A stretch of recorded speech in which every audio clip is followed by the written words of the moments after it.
ओम सर्वमंगल मांगल्ये शिवे सर्वार्थ साधिके शरण्ये त्र्यंबके गौरी नारायणि नमोस्तुते सर्वस्वरूपे सर्वेशे सर्वशक्ति समन्विते भयभस्त्राहिनो देवी दुर्गे देवी नमोस्तुते। नमस्कार, स्वागत है आपका आचार्यवाणी में। मैं आचार्य डॉक्टर विक्रमादित्य आपके साथ हूँ और आज का विषय है धनु राशि। धनु राशि वालों के लिए जो जून का अंतिम समय है वो कैसा जाएगा। जून मास का जो अंतिम विशेष तौर पर दिन है वो चल रहे हैं, परिवर्तन की तरफ ग्रह योग बना रहे हैं और कैसा कुछ प्रभाव आपके जीवन में उत्पन्न कर रहे हैं। देखिए, ओवरऑल ये दिन आपके लिए बहुत अच्छे जाते दिखाई दे रहे हैं। हमारे लिए ऐसा दिखाई देता है कि जून के अंतिम महीनों में कई प्रकार के आपके लिए लाभ की स्थिति बनेगी, परिवर्तन की स्थिति बनेगी, लेकिन कुछ दिन खास तौर पे सावधानी भरे भी रहेंगे। ऐसे में आपके लिए अच्छी अपॉर्चुनिटीज़ आने के योग बनते दिखाई दे रहे हैं। सावधानी से समझ लीजिए कि कौन कौन से दिन में कैसे कैसे योग प्राप्त होने के अवसर आपको प्राप्त होंगे और कहाँ आपको थोड़ी सावधानी बरतनी है। जो व्यक्ति देश काल परिस्थिति को समझते हुए, ज्ञान को रखते हुए, पूर्वाभास का लाभ लेते हुए यदि कार्य करते हैं तो ऐसा कहा जाता है कि इंट्यूशन को समझना चाहिए। ज्योतिष एक इंट्यूशन का भाव भी रखता है, ज्ञान का भाव भी रखता है और उसके अनुसार से भविष्य में होने वाली घटनाओं का पूर्वाभास आपको प्राप्त हो सकता है और उसके अनुसार से आप अपने गतिविधियों में परिवर्तन करके लाभ की स्थिति बना सकते हैं। तो समझ लीजिए धनु राशि वालों कैसे हैं आपके लिए योग और कौन कौन से खास उपाय आपको कर सकते हैं। देखिए, इन खास दिनों में आप समझ लीजिए गुप्त नवरात्रे चल रहे हैं, गुप्त मुहूर्त भी बन रहे हैं और उन मुहूर्तों में उन विशेष तौर पर शॉर्ट रास्ता बनाकर, प्रयोग कर उपाय कर आप भया से बड़े कष्ट को दूर कर सकते हैं।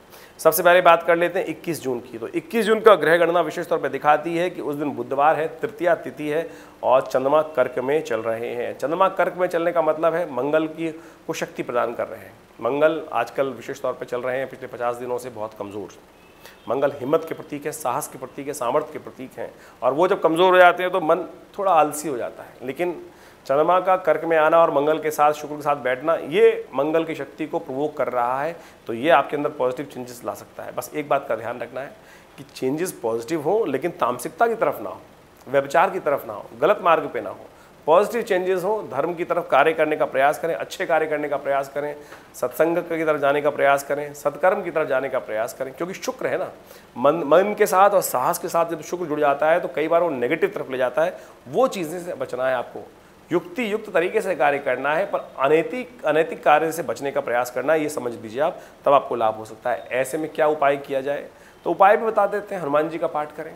हनुमान जी को सब कुछ सद्बुद्धि प्राप्त होती है, शक्ति संपन्न है, लेकिन हमेशा सद्कार्य की तरफ रहते हैं। तो कोशिश करें हनुमान चालीसा का पाठ करें। हनुमान जी के मंदिर में जाकर एक सबसे श्रेष्ठ उपाय कर सकते हैं, पीपल के पत्तों की माला बनाकर हनुमान जी को अर्पित करें।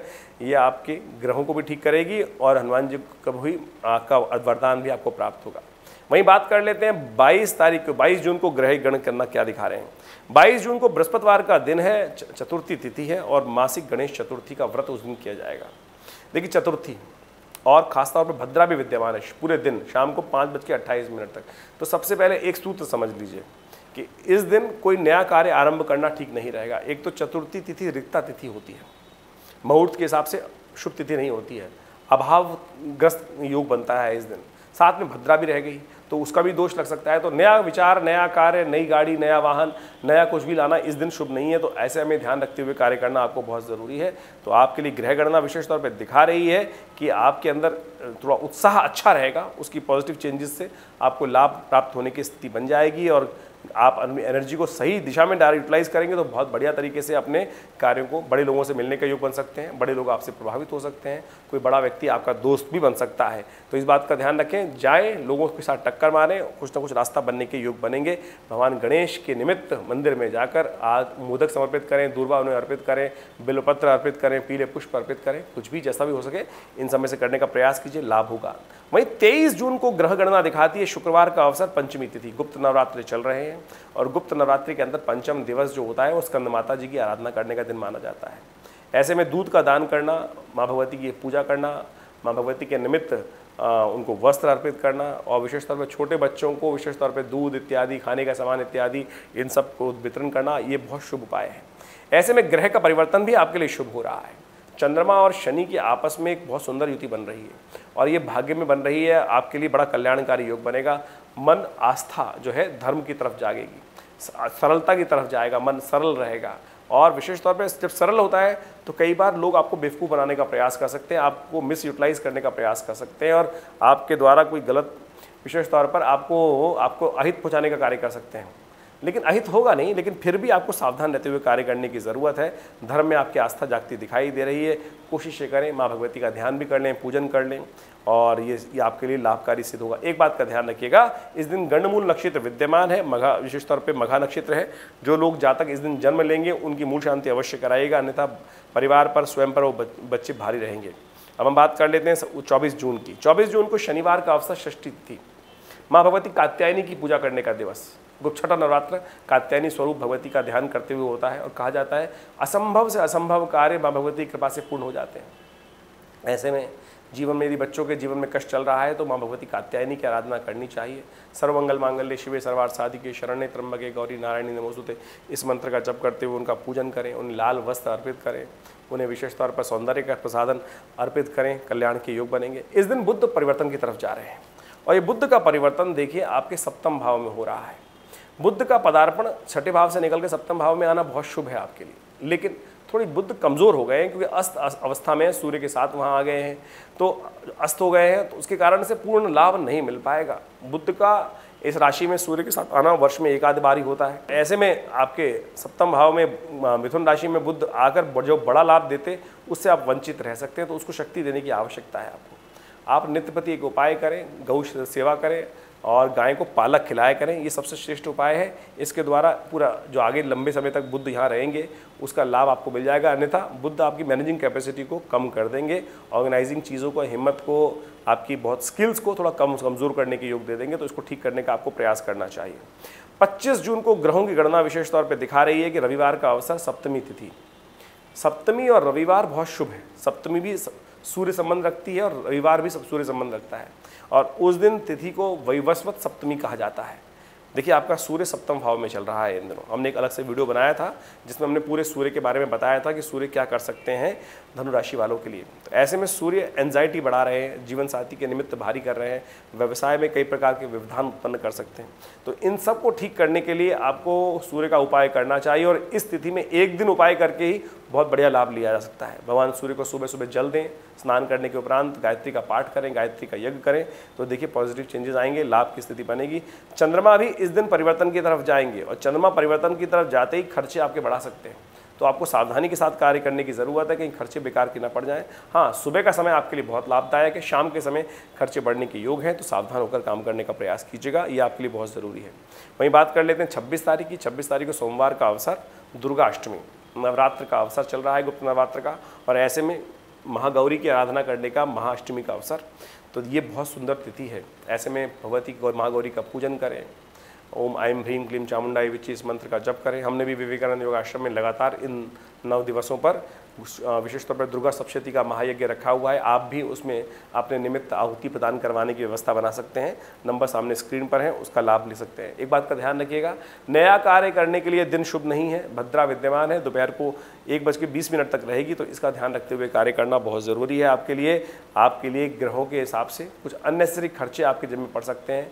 धन को एकत्र करना आपके लिए मुश्किल होगा, धन का पलायन आपके से जारी होगा, लेकिन फिर भी आपके कार्यों का लाभ आपको मिलने के योग बनते दिखाई दे रहे हैं। आपके कार्यों में सफलता मिलने के योग दिखाई देते हैं, लेकिन खर्चा थोड़ा परेशान कर सकता है, दुख दे सकता है मन में, उसको बैलेंस करने का आपको प्रयास करना चाहिए।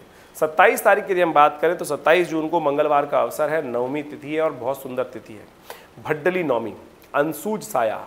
आने वाले 4 महीने तक ऐसा शुभ मुहूर्त फिर दोबारा नहीं आएगा। इस दिन कोई भी कार्य आरंभ करना है तो बिना सोचे समझे बिल्कुल मुहूर्त कर सकते हैं, कोई ज़्यादा विचार विमर्श करने की आवश्यकता नहीं। गुप्त नवरात्र का अंतिम दिवस है, पूर्णाहुति आज होगी और हमने भी विवेकानंद योगाश्रम में जो पिछले 9 दिनों से यज्ञ चल रहा था उसकी पूर्णाहुति का कार्यक्रम रहेगा।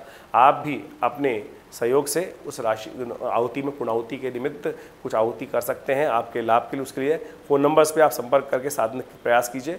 आपके ग्रहगण योग जो दे रहे हैं वो आगे बढ़ने की स्थिति बना रहे हैं, लेकिन चंद्रमा इस वक्त कहीं भी किसी शुभ ग्रह से दृष्ट नहीं होने के कारण से आपकी राशि में कुछ कष्ट देने के योग दे सकते हैं। ऐसे में आपके मन को कंट्रोल करने की ज़रूरत है। हो सकता है मन के बहाव में आप बहते चले जाएं और वहाँ आपके जिम्मे कुछ अननेसेसरी की बातें पड़ जाए, तो उनसे बचने का आपको प्रयास करना चाहिए। और थोड़ा सा आलस को त्याग कर हिम्मत को जगाते हुए कार्य करने का प्रयास करें। आलस ज़्यादा परेशान करता दिखाई दे रहा है आपको, तो इसलिए जागिए, उठिए और माँ भगवती का ध्यान करें, धर्म में अपनी आस्था जगाएं, कल्याण के योग बनेंगे। अब हम बात कर लेते हैं विशेष तौर पे 28 जून की। 28 जून को ग्रह गणना विशेष तौर पे दिखा रही है कि बुधवार का अवसर है, दशमी तिथि है और इस दशमी तिथि को आशा दशमी के रूप में जाना जाता है। इस दिन भगवान विष्णुदेव का पूजन करने का शास्त्र में नियम बताया गया है। भगवान विष्णु के मंदिर में जाकर उनको पंचामृत से स्नान कराएं, तुलसी दल उन्हें अर्पित करें। आपके बुद्ध को भी शक्ति प्राप्त होगी और बहुत सारे ग्रह आपके पॉजिटिव काम करने के योग बनाएंगे। जो ग्रहों का परिवर्तन हो रहा है वो लाभ की तरफ इशारा कर रहा है और विशेष तौर पे बृहस्पति और चंद्रमा की युति गोचर में हो रही है और वो आपके लिए पॉजिटिव चेंजेस लाने के योग बनाएगी, लाभ की स्थिति उत्पन्न करेगी। जो खर्चे आपको परेशान कर रहे थे उन्हीं में इजाफा होने के, यानी लाभ में इजाफा होने के योग दिखाई देते हैं। 29 तारीख को ग्रहों की गणना विशेष तौर पर दिखाती है कि उस दिन देवशयनी एकादशी है। देवशयनी एकादशी ये आषाढ़ मास की जो शुक्ल पक्ष की एकादशी होती है। इस दिन भगवान विष्णु शेष शैया पर विश्राम करने जाते हैं।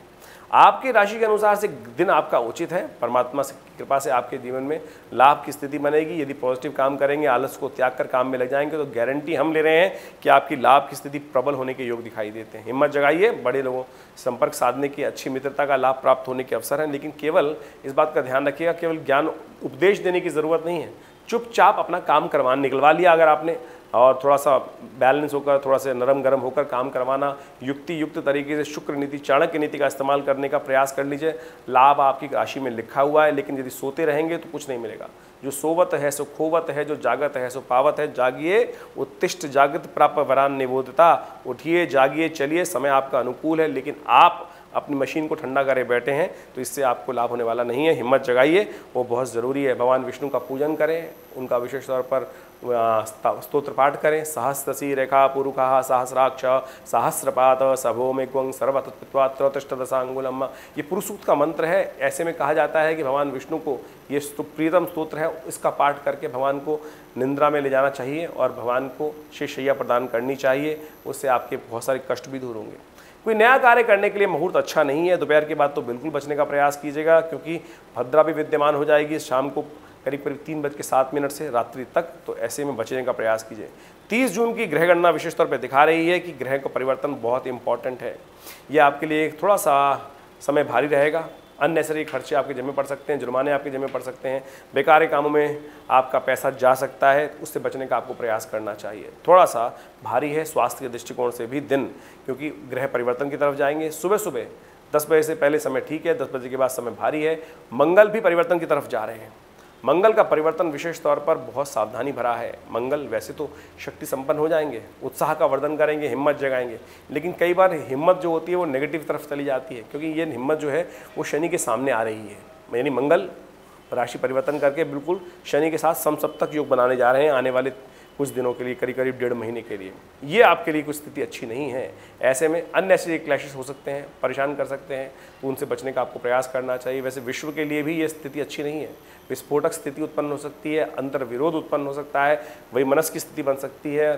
कई तरह से प्राकृतिक आपदाओं के योग दिखाई देते हैं। उन सब से बचने के लिए आप अपने मानसिक तौर पर अपने को स्थिर रखने के लिए कोशिश करें, हनुमान जी का पाठ करें, सुंदरकांड का पाठ करें। उन सब से आपके लिए कष्टों को दूर करने का अवसर प्राप्त होंगे। धन्यवाद।